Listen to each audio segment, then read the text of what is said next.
Hoje você vai aprender. Hoje nós iremos falar sobre duas sociedades, Parará Pururu, Coelhinho da Páscoa, Felipe Neto, secretas. Uma é a sociedade Vril e a outra é a sociedade Tully. Você já ouviu falar sobre esses nomes em Senhor dos Anéis? Aí você se pergunta, pô, peraí, cara, como é que alguém tem a mentalidade de imaginar Senhor dos Anéis? Como é que um homem consegue imaginar com tamanha riqueza em detalhes um período imaginatório onde simplesmente seria impossível se você não tivesse vivido ou se ninguém tivesse contado? Com os segredos aos quais apenas pequenas pessoas sabem. Por exemplo, os elfos, na verdade, eles são os Hiperbóreas, são seres altos, brancos, de traços finos, totalmente cultos, inteligentes, vivem muito tempo e se organizam em sociedade isolada da humanidade. Você tem um tipo de anão, né, que são operários, que vivem no subsolo da Terra, na extremidade da Terra, e que simplesmente criam, né, as maiores engenharias do mundo condizente com a nossa realidade. Aí você se pergunta, como é que alguém imagina uma coisa como essa? Como é que o cara teve a ideia? Pô, peraí, vamos pensar aqui. Não tem como. Você não consegue imaginar algo que você nunca viu, ninguém nunca te contou, ou você presenciou. Por exemplo, tenta imaginar uma cor que não existe. Não dá, é impossível. Qualquer cor que você imaginar, ela vai poder ser criada baseada nas cores primárias. Qualquer cor que você imaginar. Então você só consegue imaginar algo que você tem ou alguém te contou ou você viveu. Não dá para imaginar outra coisa. Por exemplo, eu vou dar um exemplo aqui para vocês. Imagina só, tá? Imagina só a Gretchen, você conhece quem é a Gretchen, né? Com um bico de pato voando pelo céu, ok? E ela se transforma num caminhão e simplesmente depois que ela se transformar num caminhão, ela pousa no sol e vira o sol da Terra. Aí a Gretchen de bico de pato, caminhão, no sol da Terra. Você conseguiria imaginar isso aí? Agora você consegue imaginar, porque eu dei as informações, eu falei como aconteceu, você consegue imaginar. Então pensa um pouco, como é que o cara criou o Senhor dos Anéis se ele não tem essa experiência? Outra coisa, você lembra do. Tem um seriado chamado Games of Thrones. Não, até é muito bom, recomendo que assista. Cara, como é que alguém imaginou. Como é que alguém imaginou uma família que era domadora de dragões? Os Targaryen. Ah, percebeu por que o cara que criou, né, o George Martin, por que ele criou uma família dentro de Games of Thrones que é conhecida por domar dragões e ao mesmo tempo eles são imunes ao fogo. O cabelo queima, a barba queima, mas eles são imunes ao fogo. Por que alguém criaria uma família? Como é que o cara imaginou isso aí?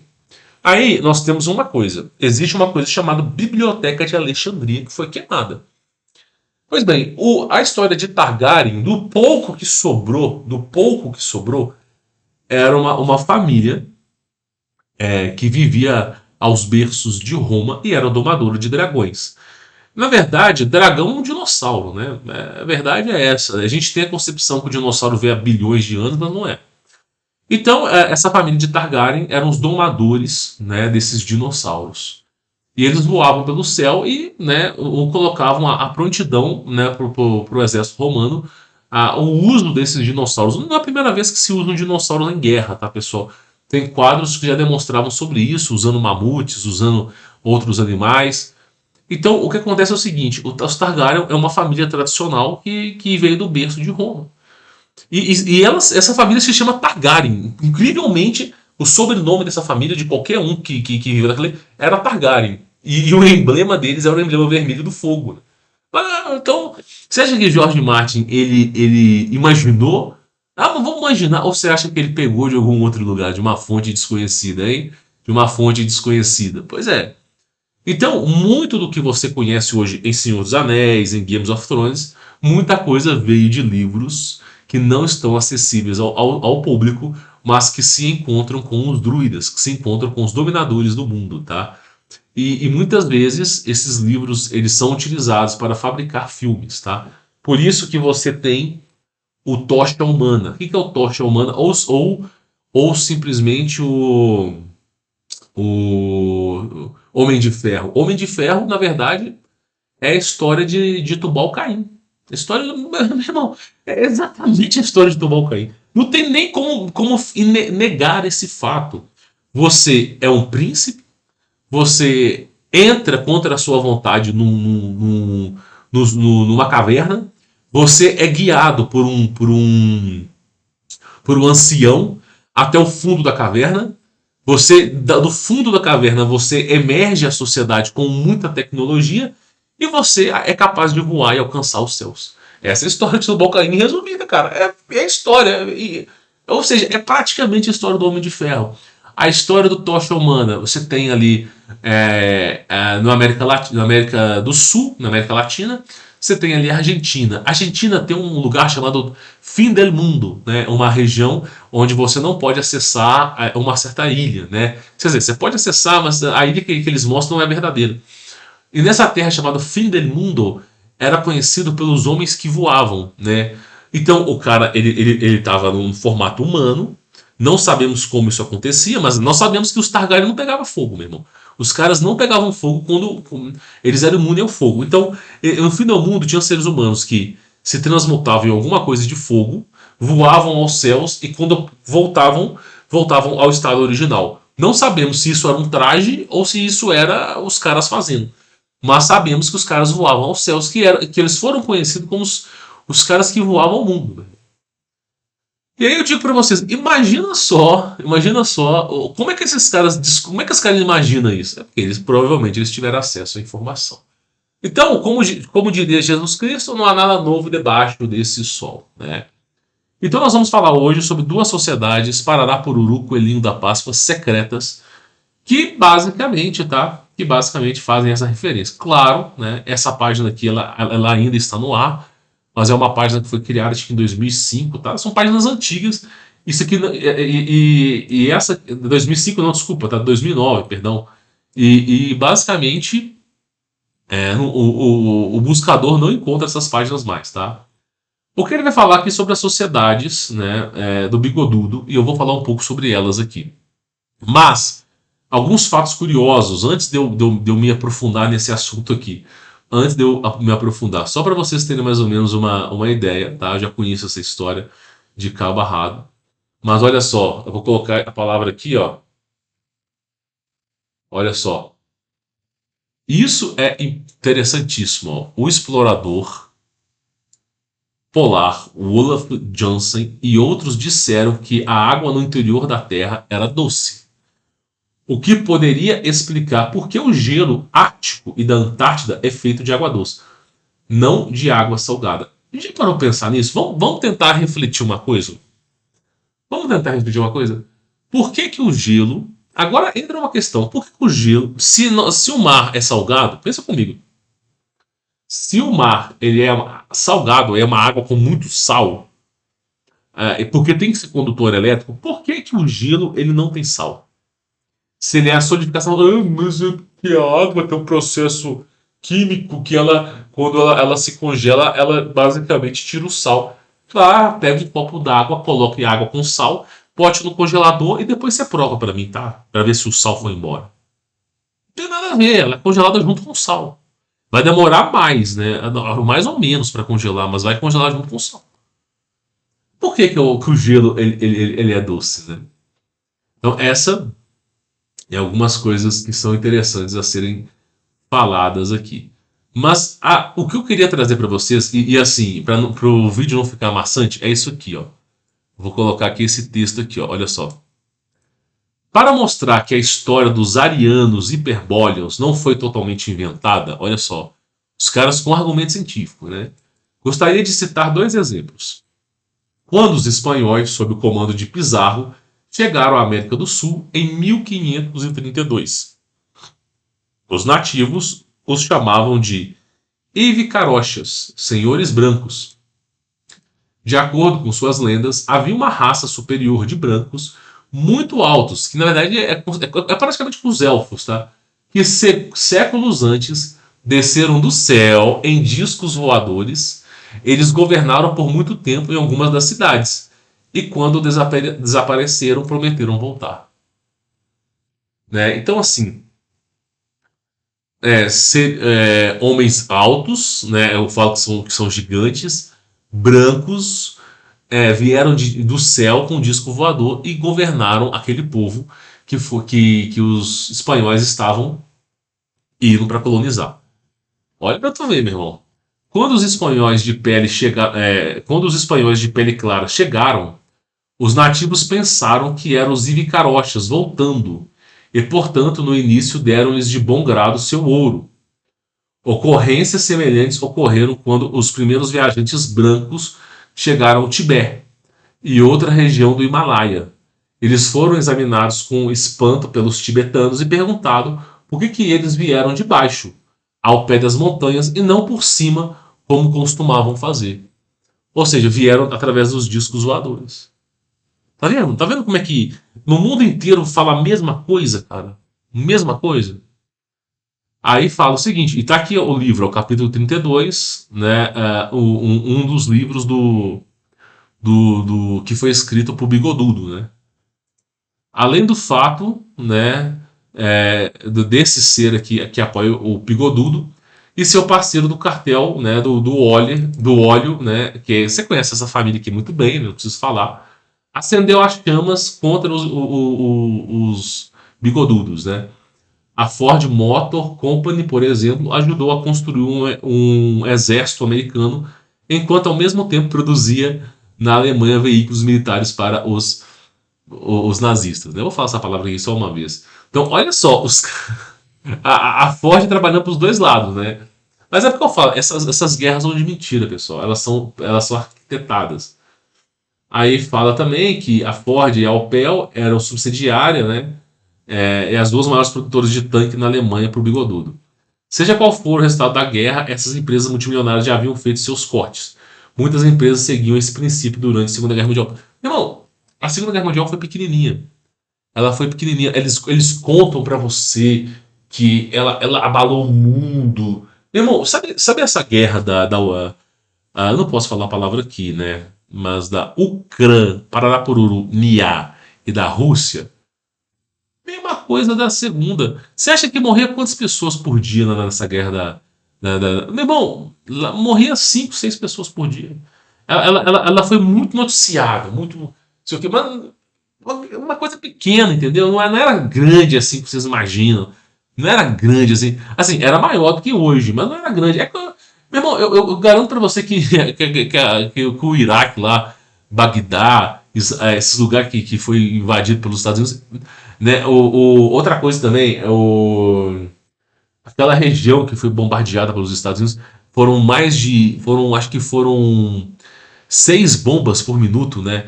Tem um lugar, eu vou lembrar o nome aqui, que até hoje os caras encontram bomba no subsolo da Terra. A maior mortalidade do país é você pisar numa bomba quando você está caminhando, tá?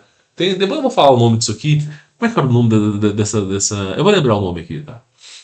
E olha só, porque não há nada sobre isso nos livros escolares ou nas enciclopédias, especialmente na Alemanha, onde a liberdade de imprensa era aparentemente honrada e a verdade era ensinada.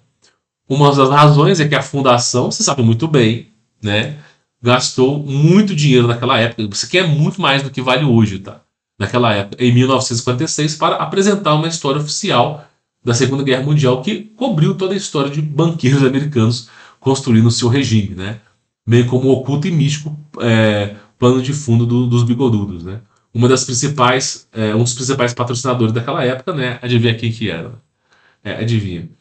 Então, basicamente, foi uma ocultação de história, né? O Hitler, quando ele ocupou como Terceiro Reich, né? Ele buscou sabedoria, buscou conhecer, ele sabia que tinha alguma coisa errada na Terra. Então, muito foi se falado dessa palavra aqui, mas o principal é o seguinte: eles foram para a Antártida, né? No final, na verdade, a Alemanha ganhou a Segunda Guerra Mundial. Desculpa se você é a favor dos americanos, mas os americanos são o mal do mundo, tá? Eles são os vilões, né? Eles parecem ser os caras do bem, mas não são. O que acontece é o seguinte: quem ganhou a Segunda Guerra foi a Alemanha, tá? Para vocês terem ideia, 1 milhão de alemães desapareceram, sumiram. O ouro que eles tinham, né, que eles reuniram, desapareceu em vagões de trem, depois foram para submarinos. Foi-se visto pela inteligência russa e os americanos que eles pararam na Argentina para reabastecer os submarinos, e dali eles foram para a Antártida. Depois os Estados Unidos quis, né, perseguir eles, né, com o almirante Richard Burns. Eles tomaram um pau danado, né, perderam lá até porta-aviões. Em 6 minutos de guerra, apenas 6 minutos, um porta-aviões foi pro ralo, foi partido no meio. A metade da frota dos aviões caiu, assim. 6 minutos. O negócio não durou. Brotou da água um monte de disco voador. Em 6 minutos abateram todo mundo, cara. A ponto que os caras tiveram que recuar. Aí depois veio um avião sozinho, que foi o Almirante Burns, altamente condecorado nos Estados Unidos, que foi sobrevoar a Antártida e foi interceptado por um disco voador. Já contei essa história aqui, tem mais de 1 hora. 1 hora e meia de história que eu já fiz no canal. Depois vocês procuram aí, tá? E aí o que acontece é o seguinte, né? O Bigodudo já sabia, né, da existência de outras civilizações. Eles reuniram recursos, tudo, e deram fora. O... E aí você fala, pô, a Alemanha perdeu a guerra. Perdeu a guerra como? Todo o dinheiro que foi confiscado, por exemplo, da Hugo Boss, que fabricava roupa para os nazistas. Meu irmão, todo o dinheiro foi devolvido. Passou 15 anos, eles fazem a coisa a longo prazo. Todo o dinheiro com correção monetária foram devolvidos. Outra coisa, eles usaram de mão de obra escrava para fazer carros, para fazer tecnologia. Porque assim, imagina você, uma fábrica, quanto que gasta uma fábrica hoje da Fiat para fazer um carro? Ah, deve gastar aí, cada carro deve gastar em torno de, só de mão de obra, pelo menos 10 mil reais. Agora, se você tem mão de obra escrava, você vai pagar 500 reais, 500 reais, entendeu? Por carro, por carro. Então, graças a essa mão de obra escravatória, eles fizeram muita coisa. Ninguém foi restituído. Outra coisa, os principais donos dessas empresas, como Ford, Volkswagen, todos eles eram alemães e continuaram sendo alemães. O dinheiro foi restituído para eles. Os Estados Unidos teve um projeto chamado Paperclip, que levou mais de 2 mil alemães para os Estados Unidos, inclusive o Van Braun, né? Então, assim, onde é que esses caras perderam? Não perderam nada, meu irmão. Foram 15. Depois veio o tribunal, né? Para poder fazer. Eu esqueci o nome do tribunal, né? É bom nem falar a palavra aqui também, né? E esse tribunal, para condenar os nazistas, morreu só 15. Só 15 soldados. Aí tá de sacanagem, pô. E um cara lá que era coronel, não sei o quê, só para falar, mas morreu 15. 15, cara. 15. Imagina, se fala assim, não, eu abalei o mundo. Mas morreu 15. 15 julgados. Você tem que acordar pra realidade, entendeu? Porque aí você tem toda uma propaganda, Call of Duty, Battlefield, tudo jogo de computador e de videogame, falando que era guerra, que não sei o quê. Meu irmão, morre mais gente todos os dias no Brasil em homicídio do que o dia D, que foi o dia que morreu, acho que 2 mil soldados. Foi o dia D. Morre mais gente no Brasil, meu irmão. É mais seguro você viver na Segunda Guerra Mundial na Alemanha ou na Itália, nesses lugares, na França, do que você viver no Brasil, cara. Mas basicamente é isso. E aí tem essas historinhas. Aí tem o Discovery Channel, Semana dos Nazis. Aí tem um monte falando. Então, assim, existe uma propaganda muito grande para falar que essa guerra foi algo colossal. Ela foi pequenininha, ela foi desse tamanhozinho assim, meu irmão. Você quer ver uma coisa que foi colossal? Quer ver uma coisa colossal? A Revolução Chinesa matou bilhões de pessoas. Isso aí é colossal. Você pega a Revolução Russa, que tirou o império, os reis do poder, e deu início a um grande golpe militar, matou 200 milhões. Numa única geração. De cada 3 russos que existiam, um foi para Vala. E a longo prazo foi 2. Você está entendendo? Então, assim, só no ar. Então, assim, isso sim é colossal. Né? Essa guerra não foi de lá grande coisa, mas eles se atentaram à busca pelo conhecimento, tá? Aí tem toda uma referência que eu já falei, eu não posso falar isso aqui, mas existe uma magia mística. O que acontece? Tudo é energia. O ventre da mulher é como se fosse um tabernáculo, tá? Eu não vou explicar muito aqui, mas a sociedade Vril utilizava de mulheres, faziam rituais e muitas vezes SEXO para gerar uma energia, né? E isso com bruxos para invocar demônios. Esses demônios passavam para eles a informação de como construir discos voadores. E aí tinha muitas delas, tá? Que faziam essas referências. Claro, mulheres bonitas. Demônio não gosta de cracatua, né? Então era coisa. E aí vieram essa porcariada toda, entendeu? Fizeram os projetos, inclusive as naves, tudo por orientação. Meu irmão, a coisa foi obscura, obscura assim, até demais, tá? Então, você imagina mais ou menos como que eram as coisas no passado. Como que eram as coisas no passado. Discos voadores, né, os caras correndo atrás. Mas essa é a sociedade Vril, Cidade Titânica. Eu já falei sobre elas aqui. Eu estou tentando trazer um conceito mais básico, tá? Mas olha só, o que segue é uma descrição da sociedade Tully, né? A versão oficial, antes de entrar nos detalhes, né? E originalmente era uma sociedade que basicamente era sociedade de inteligência dos bigodudos, né? Aí depois que a coisa foi se ampliando. O que aconteceu foi o seguinte, só pra gente finalizar esse vídeo. O bigodudo, Hitler, ele convocou, né, pessoas para participar de uma sociedade secreta. E ele mandou pessoas pelo mundo inteiro, lá para o Egito, lá para o Tibete, lá para o Amazonas, onde tivesse alguma história de gigantes, onde tivesse alguma história de disco voador, de deuses, ele mandava alemães. Esses alemães foram para esses lugares em busca de informações, em busca de sabedoria, de encontrar. Quando ele chegou no Egito, ele descobriu que existiam deuses antigamente, né, que são anjos caídos, que governavam o mundo com muita tecnologia. Só que o Egito, hoje em dia, você não tem acesso à tecnologia no Egito. Você olha para aquilo lá e fala assim, meu, que tipo de instrumento aqui que eu posso usar? Nenhum. Já foi tudo tirado, confiscado, sumiu. Então o Egito é só uma lembrança.